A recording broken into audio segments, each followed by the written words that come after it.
e hoje meditaremos sobre a quarta igreja, a quarta carta enviada à igreja de Tiatira. E, irmãos, esta é uma carta que podemos dizer que traz uma mensagem muito atual, traz uma mensagem que é muito, digamos assim, proveitosa para os nossos dias. Se fala muito daquilo que a Igreja de Cristo tem vivido nos últimos dias, nos últimos anos. Segundo alguns estudiosos, segundo alguns teólogos, eles dizem que cada igreja que foi citada aqui no Apocalipse, ela representa uma época da Igreja de Cristo na Terra. Não sei até onde isso, podemos afirmar, ter isso como afirmativo ou não. Alguns outros dizem que cada igreja citada aqui no Apocalipse, ela seria um tipo de cristão que há dentro da Igreja de Cristo. Todavia, irmãos, podemos afirmar com certeza que cada uma dessas cartas nos trazem uma mensagem de correção, Amém. Uma mensagem de conforto, uma mensagem de amor, uma mensagem de esperança. Porque é esta mensagem que estas igrejas, que estas cartas nos trazem. E a igreja de Tiatira não era diferente. Então eu gostaria que os irmãos abrissem a Bíblia e mantenham a sua Bíblia aberta para nós estarmos meditando junto. Apocalipse capítulo 2, versículo 18. Creio que os irmãos já estavam até procurando. Apocalipse capítulo 2, versículo 18. E começa o primeiro versículo nos dizendo assim: E ao anjo da igreja de Tiatira escreve: Isto diz o Filho de Deus, que tem os olhos como chamas de fogo e os pés semelhante ao latão reluzente. E é interessante nós pensarmos neste versículo, porque esta igreja, a carta da igreja de Tiatira, ela traz uma mensagem para toda a igreja, mas ela também traz uma mensagem especial para o pastor desta igreja. Mais adiante os irmãos entenderão do que eu estou falando. Mas aqui começa dizendo, Jesus, o Senhor falando com João e dizendo: escreve à igreja de Tiatira. E a mensagem, como Jesus se apresenta para a igreja de Tiatira.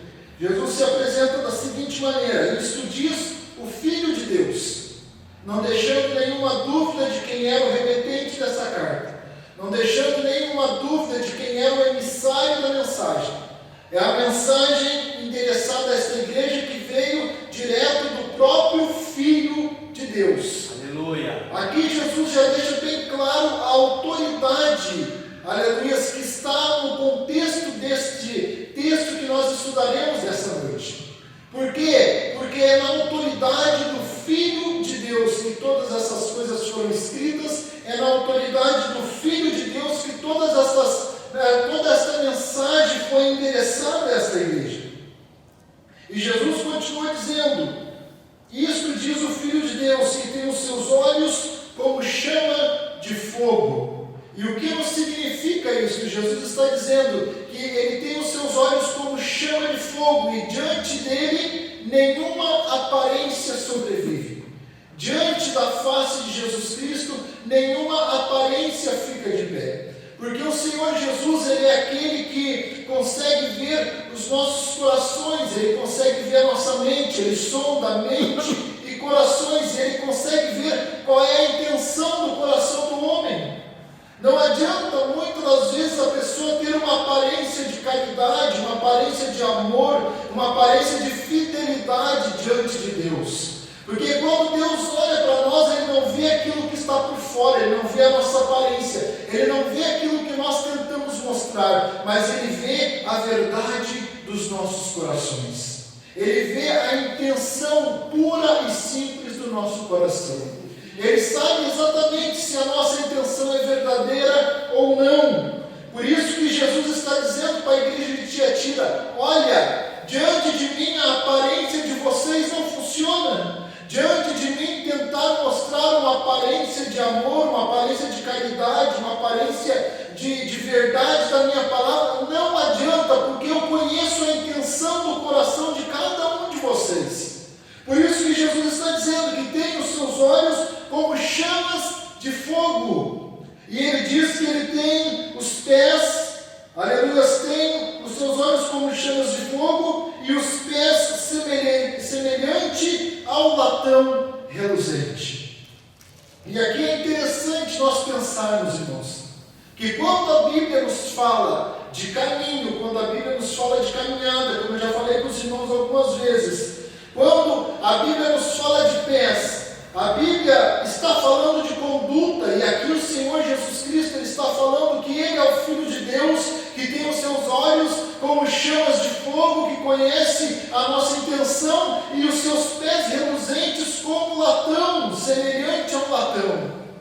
E eu tive a oportunidade de trabalhar numa firma em que eu trabalhei. Eu trabalhava numa parte que nós fazíamos polimento de umas peças que eram feitas de latão.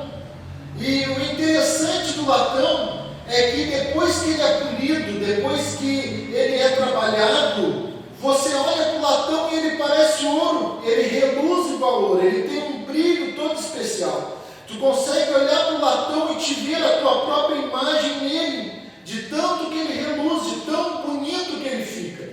Só que o interessante é que o latão, ele só tem uma beleza, ele só tem ali uma formosura, ele só reluz enquanto ele está polido, enquanto ele está limpo, enquanto ele não tem nenhuma mancha, enquanto ele não tem nada que suje ele, nada que lhe tire a formosura. Porque a partir do momento que o latão pegar qualquer sujeira, qualquer detrito de material que grudar nele, ele acaba perdendo a sua beleza, acaba perdendo a sua formosura.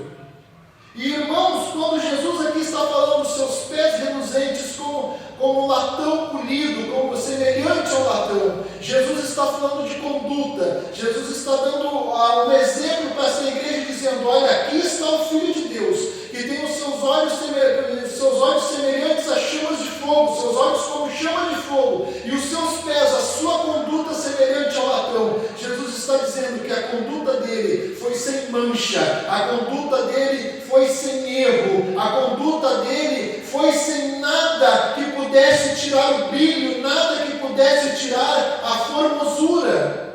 E isso me chama a atenção. Porque o que o Senhor quer de nós, o que o Senhor quer da sua igreja, é que a conduta da sua igreja seja sem mancha, que a conduta da sua igreja seja sem sujeira, que a conduta da sua igreja seja sem nada que possa tirar a formosura da conduta da sua igreja neste mundo. É isso que o Senhor espera de nós, e era isso que o Senhor esperava desta igreja, a igreja que ficava na cidade de Tiatira.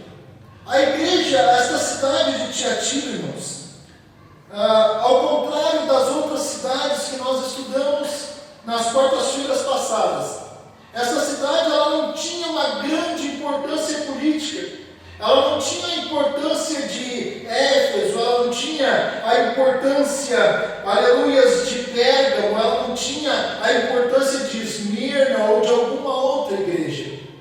Mas esta cidade, ela era importante economicamente. Por quê? Aleluias, porque era na cidade de Tiatira que se produziam púrpura, era na cidade de Tiatira que se produziam tecidos, era na cidade de Tiatira que eles produziam tintas com as quais eles conseguiam tingir os tecidos. E também era na cidade de Tiatira que eles fabricavam muitas peças de bronze, muitas peças de latão, muitas peças que, digamos, para adornar uma casa. Então era uma cidade importante economicamente, ainda que não fosse importante politicamente, mas economicamente, comercialmente, ela era uma cidade muito importante, porque abrigava muitas fábricas, abrigava muitos comerciantes naquela cidade. E outra curiosidade para nós conhecermos sobre a cidade de Tiatira. A Bíblia nos fala de uma mulher chamada Lídia. Lídia era uma comerciante da cidade de Tiatira, que quando o apóstolo Paulo estava evangelizando a cidade de Filipe, o apóstolo Paulo encontra Lídia na cidade de Filipe. E segundo o relato de Lucas, em Atos dos Apóstolos, capítulo 16, versículo 14, Lucas vai nos dizer que Lídia é a primeira pessoa a se converter ao Evangelho, a aceitar Jesus na cidade de Filipe. Ou seja, Lídia, que era da cidade de Tiatira, se torna a primeira pessoa da Europa a aceitar Jesus através do ministério do apóstolo Paulo. Então, Lídia, que era uma vendedora de púrpura que estava na cidade de Filipe e que aceita Jesus Cristo como seu Salvador. Não soubemos e não podemos afirmar que tenha sido ela a pessoa que levou o Evangelho para a cidade de Tiatira e que fundou a igreja de Tiatira. Nós não podemos afirmar, mas nós soubemos que ela era dessa cidade, que estava em Filipos apenas para vender púrpura, e lá ela aceita Jesus, e quando ela volta para a sua cidade, quando ela volta para a sua casa, ela volta como uma pessoa que era conhecedora do Evangelho e levanta a mensagem do Senhor Jesus Cristo. Glória a Deus. Também há algo muito interessante que eu preciso falar para os irmãos antes de nós continuarmos lendo, porque será necessário para os irmãos compreenderem a mensagem que a carta à cidade de Tiatira nos traz, ou a igreja de Tiatira nos traz. Na cidade de Tiatira, como havia muitos comerciantes, como havia muitas empresas, contam-nos os historiadores que dentro da cidade de Tiatira, as empresas que fabricavam tecido, ou as empresas que vendiam púrpura, ou os comerciantes, eles eram divididos em companhias comerciais. Na época não se chamava empresa, mas se chamavam companhias comerciais. E como os irmãos já perceberam, através das outras cartas que estudamos, que as cidades da Ásia Menor eram um lugar de muita idolatria, era um lugar em que eles adoravam muitos deuses, era um lugar em que eles se dedicavam muito aos cultos pagãos, era um lugar em que a idolatria imperava naquele lugar. Na cidade de Tiatira não era diferente, existiam muitos deuses. Só que o que me chama a atenção é que na cidade de Tiatira, o comércio, a vida comercial da cidade estava completamente entranhada com a idolatria. Porque as companhias comerciais, como eram chamadas, cada companhia comercial tinha um ídolo como seu protetor. Cada companhia comercial tinha um deus pagão como seu protetor. E para que você pudesse trabalhar naquela companhia, para que você pudesse ser empregado daquela companhia, você tinha que fazer parte das festas idólatras. Você tinha que fazer parte, muitas das vezes, dos cultos oferecidos aos deuses que eram os protetores daquelas companhias. Muitas das vezes você tinha que se alimentar das comidas que eram oferecidas àqueles ídolos. Então, a idolatria estava completamente entranhada com a vida comercial daquela cidade. E agora eu chamo os irmãos a fazer uma reflexão do que seria a vida de um cristão dentro daquela cidade, do que seria a vida de alguém que serve a Deus dentro daquela cidade. Ou acabava cedendo e participando da idolatria daquele povo, ou muitas das vezes não teria um emprego, não teria como sustentar a sua casa, não teria como sustentar a sua família. Então era um momento e era algo muito difícil. Mas para nós continuarmos, irmãos, versículo 19, Jesus continua falando naquela igreja dizendo: eu conheço as tuas obras, o teu amor e o teu serviço, e a tua fé e a tua paciência, e que as tuas últimas obras são mais do que as primeiras. Porque Jesus, ele começa elogiando aquela igreja. Jesus começa dizendo: olha, eu conheço as tuas obras, eu sei que tu tem amor, ao contrário do que aconteceu com Éfeso, que tinha largado o primeiro amor, que tinha abandonado o primeiro amor. Jesus está dizendo para a igreja de Tiatira: eu conheço o teu amor, eu sei que tu tem amor. Jesus continua dizendo: eu conheço o teu serviço,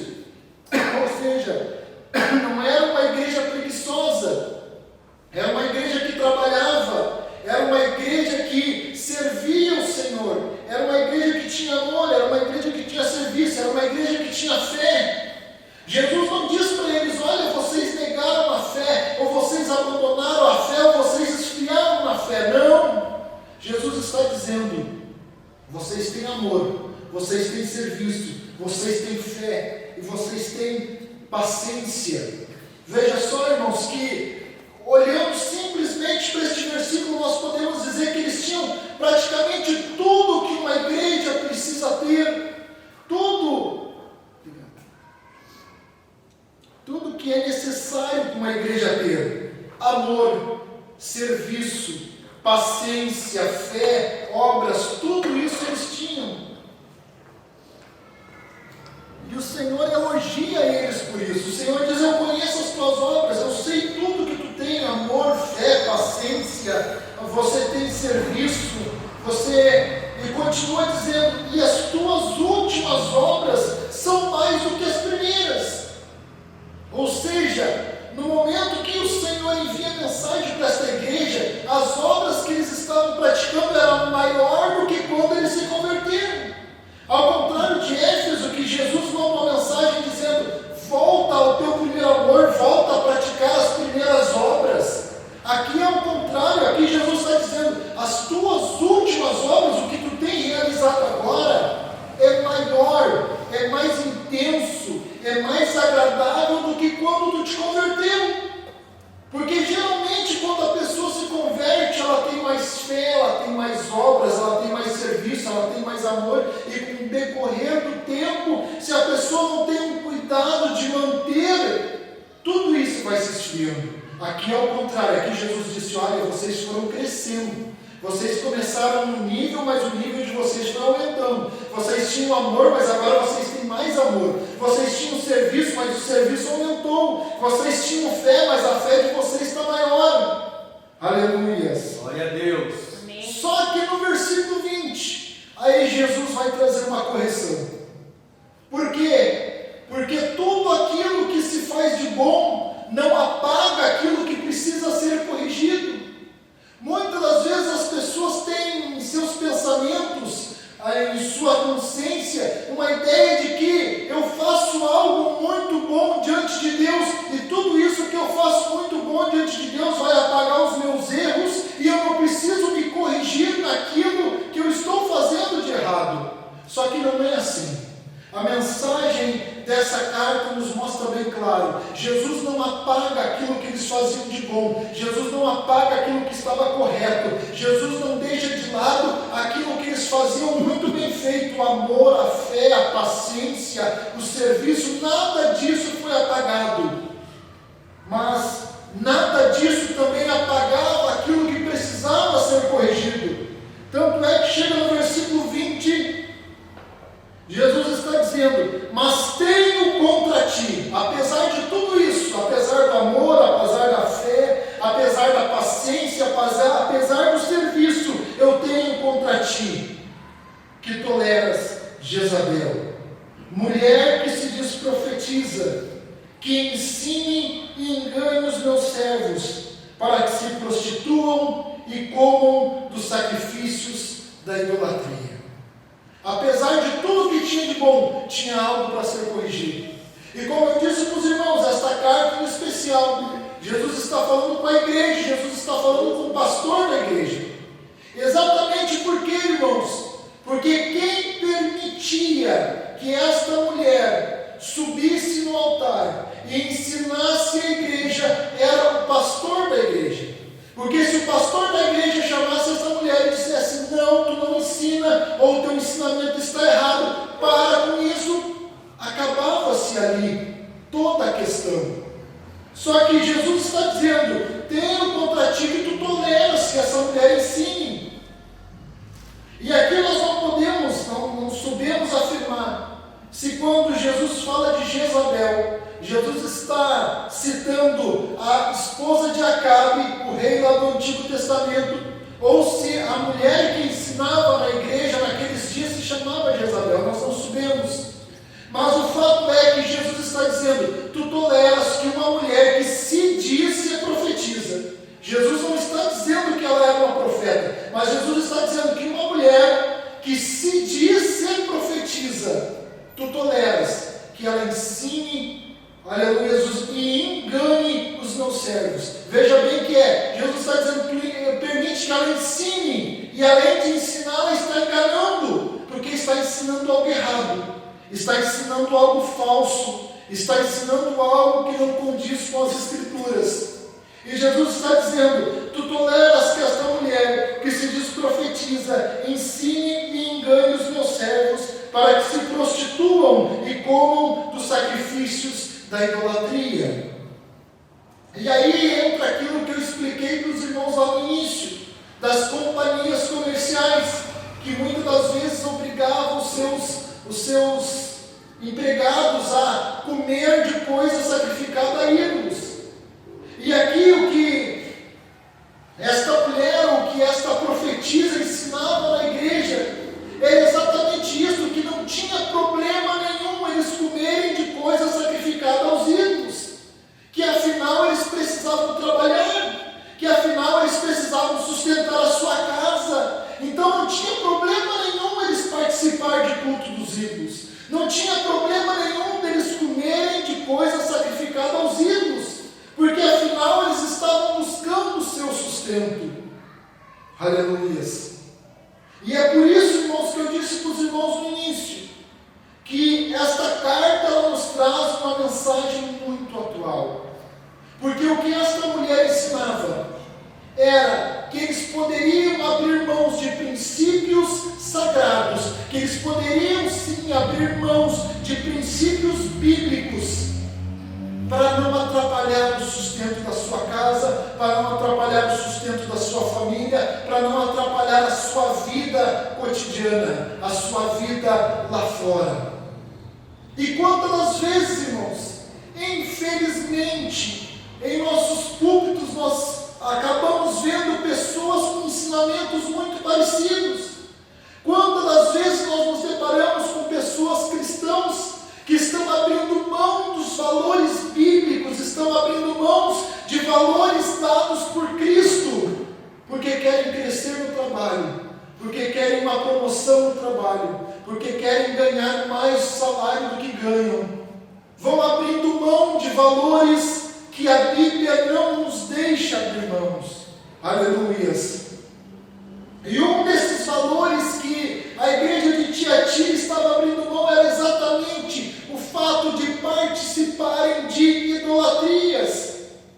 E algo que também me chama a atenção aqui é que nesta repreensão o Senhor Jesus ele acaba intitulando esta mulher e dizendo: mas tenho contra ti o tolerantes Jezabel, mulher que se diz profetiza, que ensine e engane os meus servos, para que se prostituam e comam os sacrifícios. E eu acho interessante essa palavra, se prostituam ou prostituir-se, porque quando falamos de prostituição, estamos falando de algo comercial, algo que não é pela razão, algo que não é pela emoção ou pelo desejo, mas estamos falando de algo comercial. Quando uma pessoa se prostitui, ela está se prostituindo por dinheiro, por um ganho, por algo financeiro, por um lucro que ela vai ter. Aleluias. E os irmãos me perdoem pela dureza das palavras, mas o fato é que estamos vivendo dias em que, se os irmãos olharem, principalmente nas redes sociais, principalmente na televisão, esses pregadores que muitas das vezes andam por aí, eles acabam se prostituindo, estão falando uma palavra, estão pregando uma palavra que não condiz com o Evangelho, apenas para encherem os seus bolsos de dinheiro, apenas para terem lucro com aquilo que estão fazendo. Que é isso, irmãos? Nada mais é do que prostituição. Alguém que está abrindo mão de valores dados por Deus, valores dados pelo Senhor Jesus Cristo, valores dados pela sua palavra, para pregar algo que não condiz com a palavra de Deus, apenas para obterem um lucro financeiro, apenas para obterem um ganho financeiro. Aleluias. E Jesus ainda diz que, além de se prostituírem, comiam dos sacrifícios da idolatria.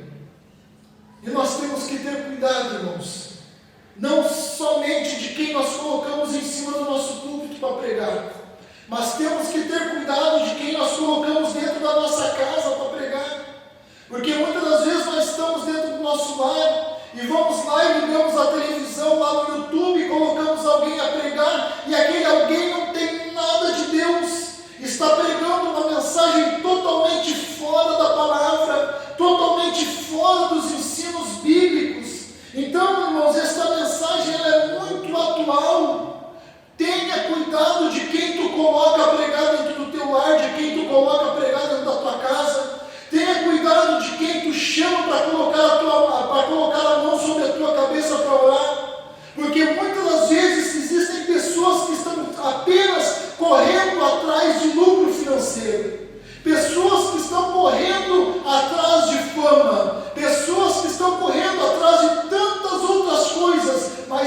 estão preocupados com a salvação da alma de ninguém. Aleluias. E esse texto ainda nos fala do perigo da idolatria. Quanta idolatria existe no meio das igrejas, quanta idolatria existe no meio, aleluias, no meio gospel, como as pessoas chamam, cantores que levam multidões, que muitas das vezes passam 2 horas cantando e nem para fazer uma oração ou para falar no nome de Jesus eles falam. Se não for no hino que eles cantam, eles não falam o nome de Jesus, porque aquilo ali é um show, não é um culto, eles não estão ali para agradar a Deus, eles estão ali atrás de um lucro financeiro. Aleluias. Quanta idolatria existe de pessoas que correm atrás de pregadores, correm atrás de alguém para orar, porque se não for o fulano para orar por mim, ninguém mais serve, tem que ser o fulano. O que é isso? Isto é idolatria. Aleluias. A palavra idolatria, ela significa culto que se presta a um ídolo. Aleluias. E quantas vezes a gente vê isso? Estão disfarçados, não é um ídolo que está pregado numa parede e que alguém está ali adorando. É outro tipo de ídolo, mas é idolatria do mesmo jeito. Então, irmãos, temos que ter cuidado.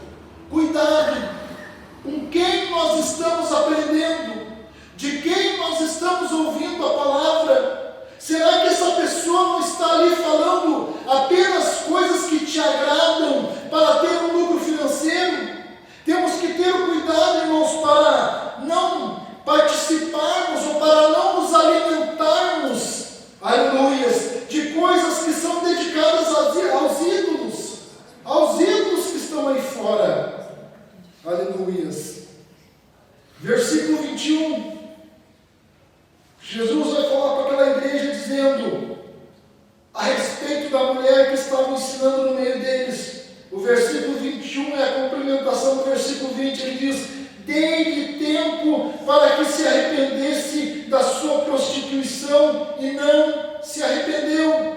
Ou seja, era uma mulher que se dizia profetisa, que não era profeta, mas se dizia profetisa, e que estava ensinando e enganando a igreja de Cristo. E Cristo aqui está dizendo: eu lhe dei tempo para que se arrependesse da sua prostituição.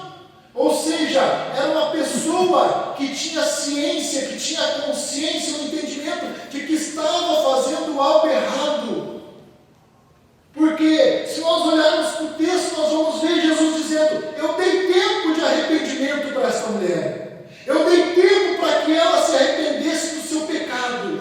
Eu dei tempo para que ela se arrependesse da sua prostituição. Eu dei tempo para que ela se arrependesse da doutrina errada que ela estava ensinando. E aqui é interessante que nós pensarmos, irmãos. Porque não importa o erro que a pessoa cometa, não importa o tamanho do erro que a pessoa cometa, se a pessoa está andando no caminho errado, se a pessoa está vivendo uma vida errada, se a pessoa está fazendo algo que não condiz com a palavra de Deus, sempre Deus vai conceder um tempo de arrependimento para essa pessoa. E eu posso afirmar para os irmãos que o tempo de arrependimento, ele é hoje. A palavra de Deus, ela nos diz: se hoje ouvirdes a sua voz, não endureçais o vosso coração. Amém. O tempo de arrependimento é hoje. O dia de amanhã não me pertence. Daqui 2 horas, 3 horas, eu não sei se eu estou vivo, eu não sei se eu terei mais tempo de arrependimento. O tempo de arrependimento é hoje. O tempo de arrependimento é agora. E Jesus está dizendo: eu dei tempo para que essa mulher se arrependesse do seu pecado, para que essa mulher se arrependesse, aleluia, do seu adultério, da sua prostituição. E no versículo 22, Jesus então fala, aleluia, e diz: eis que porém ela numa cama, ou eis que a porém em uma cama, e sobre os que adulteraram com ela virá grande tribulação, se não se arrependerem das suas obras. Jesus traz praticamente uma condenação. E é, aleluias, incrível nós pensarmos que Jesus está falando que vai colocar essa mulher em uma cama. Por que cama? Porque cama é o lugar da prostituição. Cama é o lugar onde se executa a prostituição, o pecado da prostituição. É numa cama, aleluia, que se acaba realizando o pecado do adultério. Como Jesus está falando de prostituição e adultério, Jesus está dizendo: eu a colocarei numa cama. Qual será o lugar em que ela será, digamos assim, corrigida? Qual será o lugar em que ela será castigada? Em uma cama. Aleluias.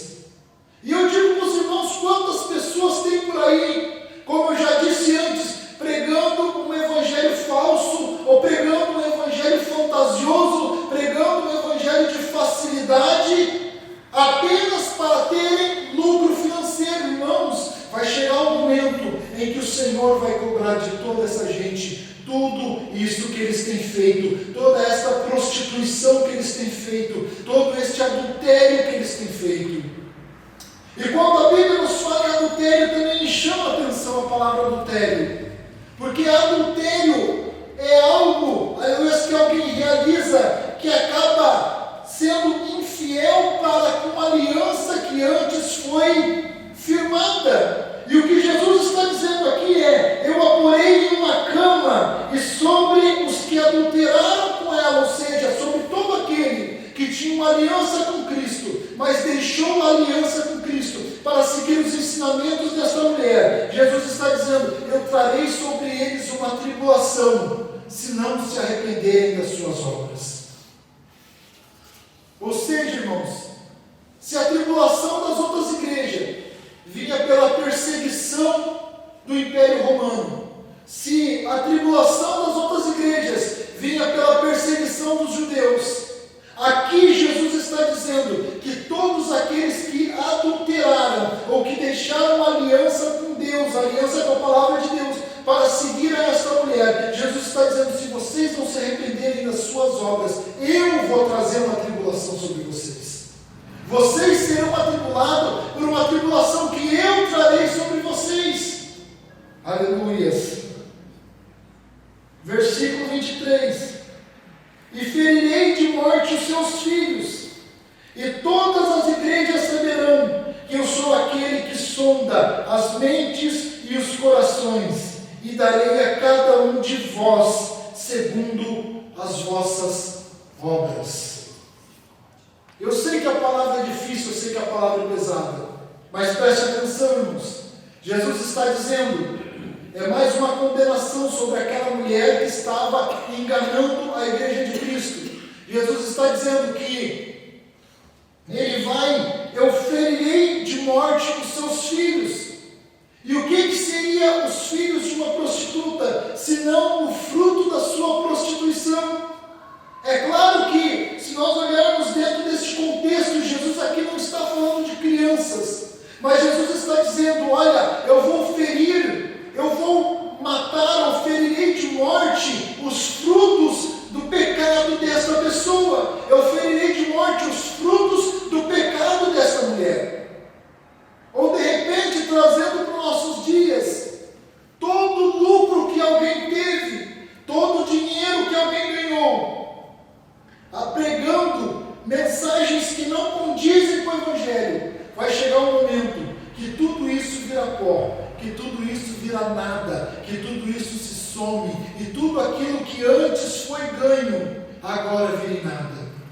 E o que Jesus está dizendo para essa mulher é: o fruto que veio do teu pecado, o fruto que veio da tua prostituição, eu vou tirar de ti, não vai ficar nada contigo, além de tu ser punida, além de ficar em cima de uma cama, eu vou tirar o fruto do pecado, tudo aquilo que tu ganhou, enganando a igreja, tudo aquilo que tu ganhou, enganando os meus servos, eu tiro de ti. Aleluias. E Jesus ainda diz que Ele vai fazer isso para que isso sirva de exemplo para as outras igrejas, para que todos aqueles que olhem para aquilo que está acontecendo aprendam.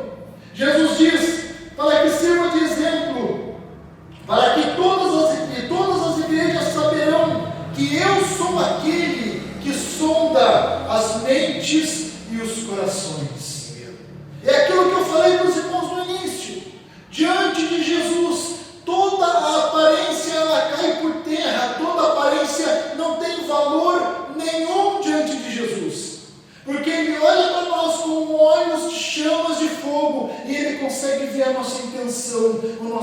pensamento, o nosso sentimento.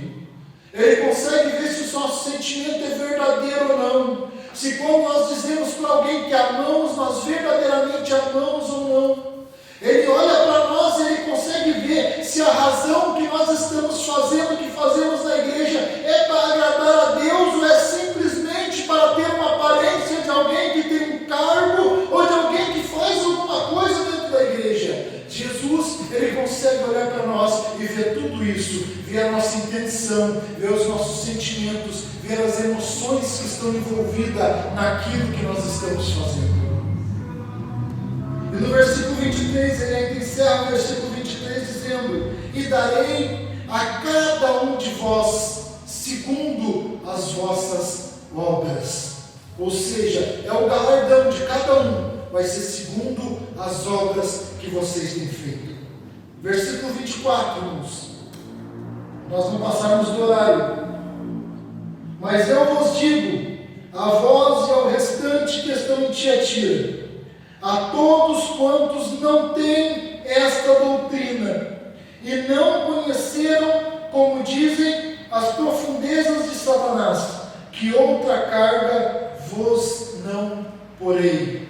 Ou seja, Jesus está dizendo: olha, todos aqueles que não se contaminaram com a doutrina desta mulher, todos aqueles que não se contaminaram com a doutrina desta pessoa que se diz profetiza, que está enganando a minha igreja, todos aqueles que não se contaminaram, aleluia, e não seguiram a doutrina dela, eu vos digo que não colocarei sobre vós castigo nenhum, não acrescentarei sobre vós tribulação nenhuma, não colocarei sobre vós castigo de nenhuma maneira, aleluias.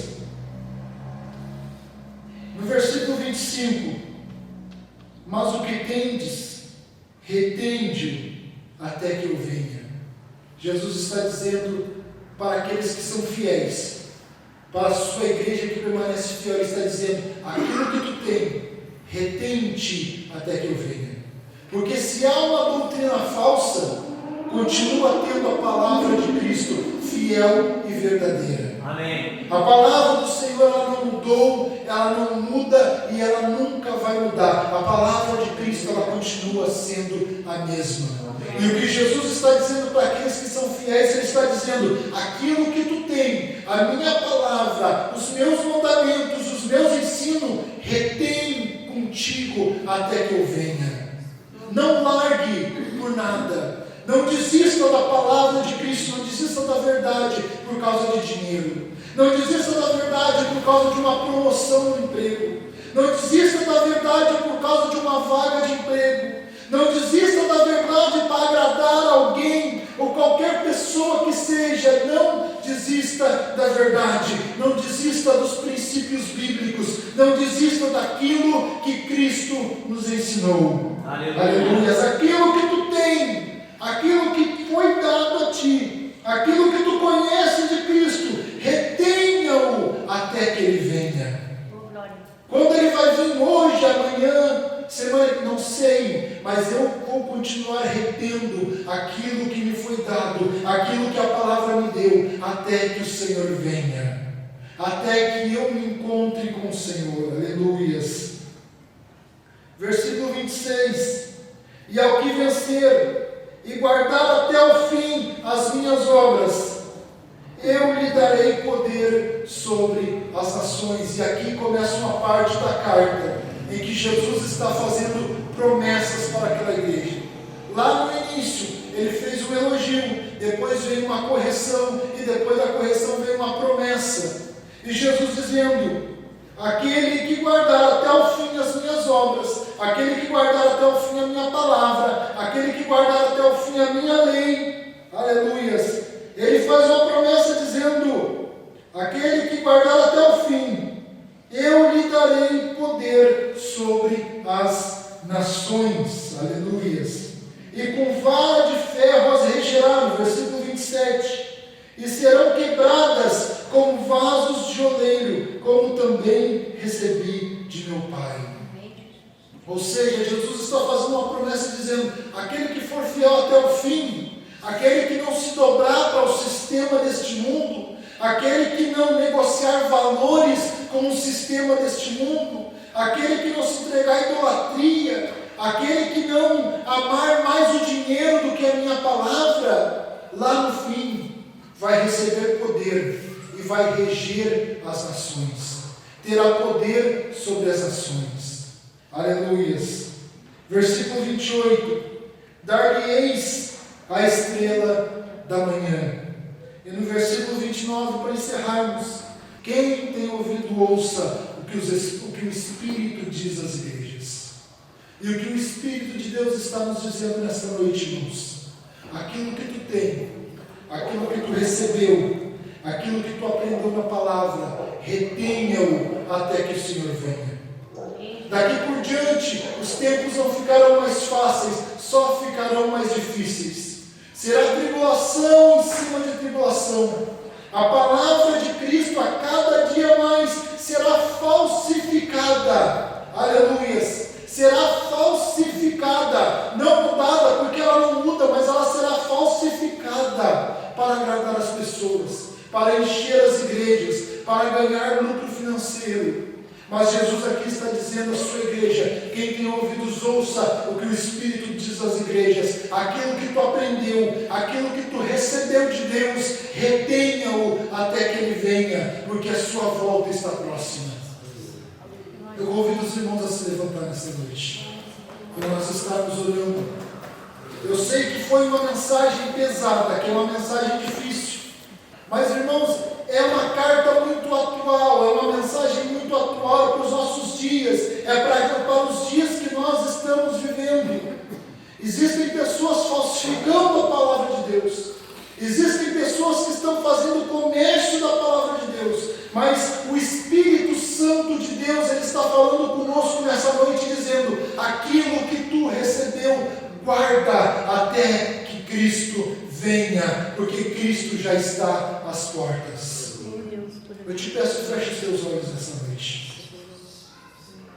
Deus amado, nós clamamos a Ti mais uma vez. Clamamos por misericórdia, clamamos pela Tua bondade, Pai. Pai amado, eu sei que, por mais que estejamos muitas das vezes vivendo errado ou cometendo algo errado, Senhor, eu te agradeço porque o Senhor sempre nos concede um tempo de arrependimento. O Senhor sempre nos concede um tempo de conserto. O Senhor sempre nos concede um tempo de voltarmos atrás, de olharmos para nós mesmos, de olhar aquilo que estamos fazendo errado e nos corrigirmos diante da Tua presença. Eu te agradeço, Senhor, porque tudo aquilo que nós fizemos de bom, tudo aquilo que nós fizemos bem feito, está gravado diante da Tua presença. A nossa fé, o nosso amor, aleluia, a nossa paciência, as nossas obras, o nosso serviço, está tudo registrado diante da Tua presença e nada sai de diante da Tua presença, Pai. Mas eu sei também, Senhor, que tudo aquilo que nós fizemos de certo não apaga aquilo que precisa ser corrigido. E o que eu te peço nessa noite, Senhor, é que o Teu Espírito Santo venha tornar claro em nossos corações aquilo que precisa ser corrigido em nossas vidas. Que o Teu Espírito Santo venha tocar a nossa consciência, os nossos pensamentos, as nossas emoções, ó Pai. Aleluia, e que nós possamos ter a consciência daquilo que precisa ser mudado. E que o Senhor nos conceda, aleluia, coragem, que o Senhor nos conceda força, que o Senhor nos conceda sabedoria para mudar aquilo que precisa ser mudado em nossas vidas. Ajuda-nos, Senhor, que não venhamos dar ouvido a qualquer pregação, que não venhamos dar ouvido a qualquer mensagem, que não venhamos dar ouvido aos evangelhos falsificados que têm sido pregados por aí, mas que venhamos nos manter firmes na Tua palavra, que tudo aquilo que o Senhor nos concedeu, ó Pai, nós venhamos reter até o dia em que vamos nos encontrar com o Senhor. Pai, eu peço a Ti, Senhor, a Tua misericórdia sobre a Tua igreja, guarda a Tua igreja. Eu peço a Ti, Senhor, a Tua misericórdia sobre a vida dos Teus servos que entraram aqui nesta igreja, nesta noite, Pai, para cultuar a Ti e ouvir a Tua palavra. Senhor, se alguém entrou aqui enfermo nesta noite, eu Te peço, Senhor, que no nome de Jesus Cristo, Senhor, venha repreender toda enfermidade. Pai, eu Te peço, Senhor, repreende toda enfermidade, repreende toda dor, repreende toda obra dos infernos contra a vida dos Teus servos, Pai.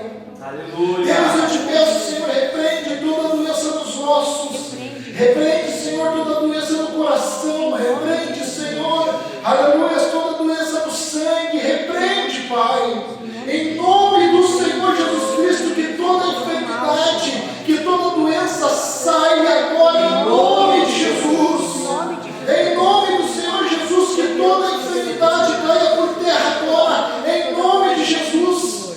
Senhor, nós profetizamos cura sobre a vida dos Teus servos, nós profetizamos cura sobre a vida da Tua igreja, nós profetizamos cura sobre a vida daquele que chegou aqui enfermo nesta noite. Te pedimos, Pai, que a Tua palavra fique gravada em nossos corações e que as Tuas misericórdias permaneçam sobre as nossas vidas, no nome do Senhor Jesus Cristo.